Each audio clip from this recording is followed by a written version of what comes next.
दोस्तों, आपको क्या लगता है अगर एक दिन कभी YouTube बंद हो जाए तो आप क्या यूज करोगे? 16 अक्टूबर 2018 को कुछ ऐसा ही हुआ था जब रात के करीब 8-9 बजे YouTube कुछ घंटों के लिए डाउन हो गया था और लोग YouTube यूज नहीं कर पा रहे थे। लेकिन क्या आपको आइडिया है कि अधिकतर लोगों ने YouTube का ऑल्टरनेटिव कैसे चुना और वो सीधा किस वेबसाइट पर चले गए?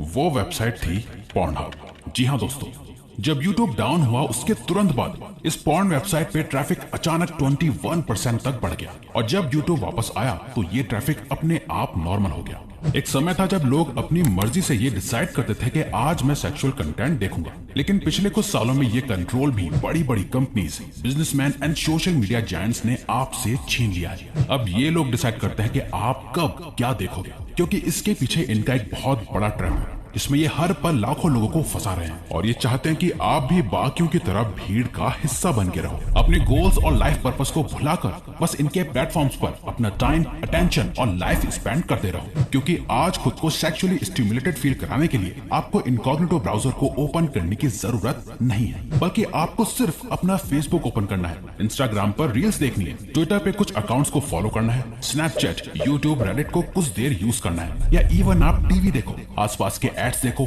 या घर से बाहर निकलो। हर जगह आपको इतना ज्यादा सेक्सुअली ट्रिगरिंग कंटेंट दिखाया जाएगा कि आप अपने आप सेक्सुअली अराउज हो जाओगे। सोशल मीडिया अब आपको सिर्फ लाइफ से डिस्ट्रैक्ट नहीं कर रहा, बल्कि आपको और आपकी लाइफ को धीरे धीरे बर्बाद कर रहा है। पर अचानक ऐसा कैसे हो गया है? सभी सोशल मीडिया प्लेटफॉर्म एक सॉफ्ट पॉर्न साइट्स क्यों बन के रह गए? और आखिर क्यों आप जहां भी नजर मारो हर थोड़ी देर में आपको कुछ ना कुछ सेक्सुअली ट्रिगरिंग चीजें दिखती हैं? The master minds versus your mind.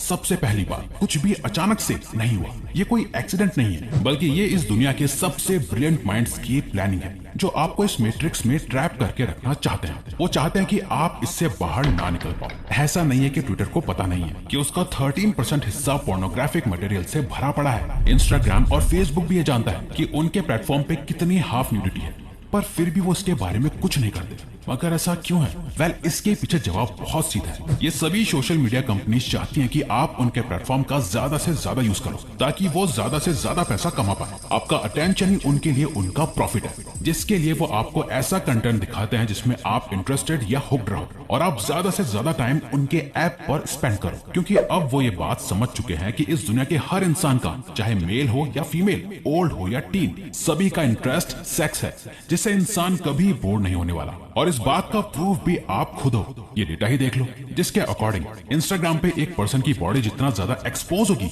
यानी दिखेगी, उतने ही ज्यादा लाइक्स आएंगे, चाहे नीश कोई भी हो, सेलिब्रिटीज, फैशन, फिटनेस या ट्रैवल। जिसकी बॉडी ज्यादा दिखेगी उसे उतना ही पसंद करा जाएगा। यही रीजन है कोई अपने खाने की फोटो डाले तो उसे इतना पसंद नहीं करा जाता। इस पैटर्न को नोट करते हुए सभी सोशल मीडिया कंपनीज ज्यादा से ज्यादा ऐसा कंटेंट पुश करती हैं जिसमें बॉडी का एक्सपोजर हो, हाफ न्यूडिटी हो, जिसे सेक्सुअलाइज करा जा सके। हम सभी अक्सर ये बात भूल जाते हैं कि ये सारी companies at the end businesses हैं जिनका अल्टीमेट गोल है कुछ ना कुछ बेच के पैसा कमाना। आपने नेटफ्लिक्स की डॉक्यूमेंट्री सोशल डिलेमा देखी होगी। अगर नहीं देखी तो हम सजेस्ट करेंगे कि आप उसे जरूर देखें। उसमें एक डायलॉग है, when you are not paying for the product you are the product. जब आप किसी प्रोडक्ट के लिए पैसे पे नहीं कर रहे हो तो इसका मतलब आप खुद ही एक प्रोडक्ट हो जहां आपको इस सेक्सुअल जाल में फंसा के किसी दूसरे बिजनेसेस को बेचा जाता है। इस जाल में आपका दिमाग रैशनल डिसीजन नहीं ले पाता। साइकोलॉजिस्ट एरियली एंड लोवेनस्टीन ने कुछ अंडरग्रेड स्टूडेंट्स पे एक एक्सपेरिमेंट कंडक्ट करा था जहां सभी स्टूडेंट्स से कुछ क्वेश्चंस पूछे गए और फिर उन सभी स्टूडेंट्स को एक सेक्सुअल अराउज स्टेट में डाल दिया गया और उसके बाद उनसे सेम सवाल पूछे गए,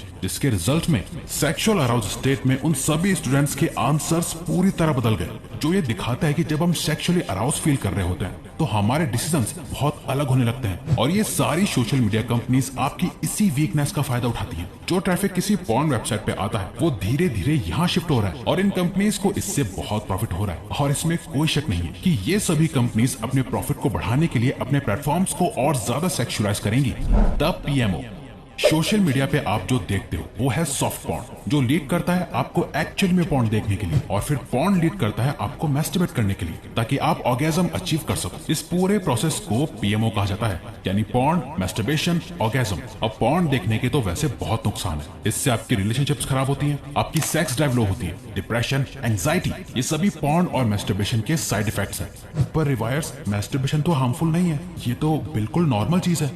ऑलराइट, हम सभी को ये डाउट कभी न कभी तो आया ही है कि क्या मैस्टरबेशन सही है या गलत। घर में किसी बड़े से तो नहीं पूछ सकते, दोस्तों से पूछो तो पता चलता है कि सभी कर रहे हैं। प्लस इंटरनेट पे जाओ तो हजारों लोग सिर्फ एक ही बात कहते हैं कि मैस्टरबेशन में कोई नुकसान नहीं, it's safe, it's completely normal.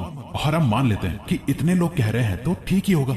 अगर इन केस ये इतना ही सही या नॉर्मल है तो इंडिया का फर्टिलिटी रेट लास्ट 10 सालों में 20% कैसे गिर चुका है। मैन अपने 20s में प्री मेच्योर इजैकुलेशन और इरेक्टाइल डिस्फंक्शन से गुजर रहे हैं। मेल्स और फीमेल्स दोनों में ही पॉर्न एडिक्शन इतना क्यों बढ़ता जा रहा है। अब आप ये मानो या ना मानो, पर ये एक बहुत बड़ी प्रॉब्लम बन चुकी है और लोग शतरमुर्गी की तरह जमीन के अंदर मुंह घुसा के बैठे हुए हैं, जो इतनी बड़ी प्रॉब्लम को नहीं देखना चाहते हैं और ना ही इससे बाहर निकल पा रहे हैं। और लोग कह रहे हैं कि मैस्टरबेट करना सेफ है। ये सेफ नहीं है, ना ही ये नॉर्मल है, ना ही नेचुरल। जरा सोच के देखो, आपकी बॉडी के लिए क्या ज्यादा नेचुरल है, सेक्स या फिर मैस्टरबेशन। आपकी बॉडी ऑपोजिट जेंडर के साथ कनेक्ट करने के लिए बनी है या पॉर्न देखते हुए हाथों का यूज करने के लिए। मैस्टरबेट करके आप बेसिकली सेक्स को रेप्लिकेट करने की कोशिश कर रहे हो और आपको लग रहा है कि ये नॉर्मल है। आपको फ्यूचर में इसका कोई प्राइस पे नहीं करना पड़ेगा। सीरियसली, ये आपको बहुत महंगा पड़ने वाला है। आइए जानते हैं ऐसा क्यों है। हम लोग जो कुछ भी कर रहे हैं उसके पीछे कहीं ना कहीं सिर्फ एक गोल है, वो है रिप्रोड्यूस करना।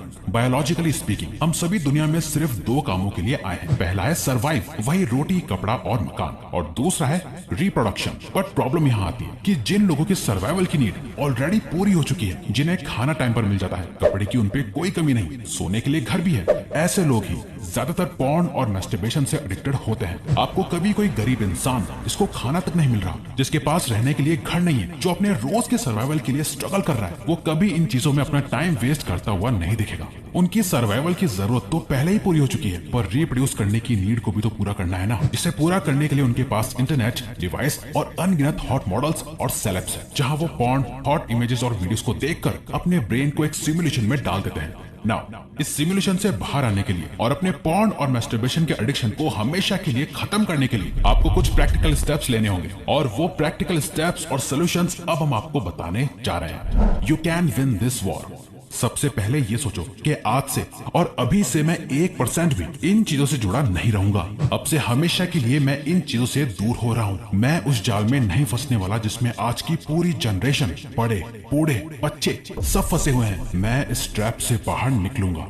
अब इसके बाद अपने फोन से सभी हॉट मॉडल्स, एक्ट्रेसेस, सेलेब्स और इन्फ्लुएंसर्स या कोई भी ऐसा पर्सन है जिससे आप 1% भी सेक्सुअली अट्रैक्ट होते हो, तो उन सभी को अनफॉलो कर दो। और हर उस पेज को जो आपको ऐसा कंटेंट दिखाता है, Instagram, Snapchat, Telegram, social media या ब्राउजर ऐप, हर जगह से इन सभी चीजों का एक्सेस बंद कर दो। नेक्स्ट, आपके पास जितना भी पॉर्न मटेरियल सेव्ड है, चाहे फोन में या पीसी में, उसे अभी के अभी डिलीट कर दो। अब आपको उसे डिलीट करने में अभी प्रॉब्लम होगी क्योंकि आपने कई लंबे समय में ये कलेक्शन बनाया है। पर याद रखो, अगर तुम्हारा ये कलेक्शन कभी किसी के हाथ लग गया या किसी ने देख लिया तो उस समय तुम्हारी क्या हालत होगी। तो अभी वो सारा कंटेंट डिलीट करना उस फीलिंग से लाख गुना अच्छा है। दोस्तों, ये प्रॉब्लम बहुत बड़ी है पर सोल्यूशन बहुत छोटा सा है, और वो है ऐसी चीजों से दूर रहो और एक ऐसी लाइफ जो जहाँ पर आपका गोल सेक्स, लड़कियां या डर्टी सेक्सुअल डिजायर्स को पूरा करना है ही नहीं, बल्कि इन छोटी और गिरी हुई चीजों से बहुत बड़ा है। ये बड़ी बड़ी कंपनीज और सिस्टम्स बाकी लोगों की तरह आपको भी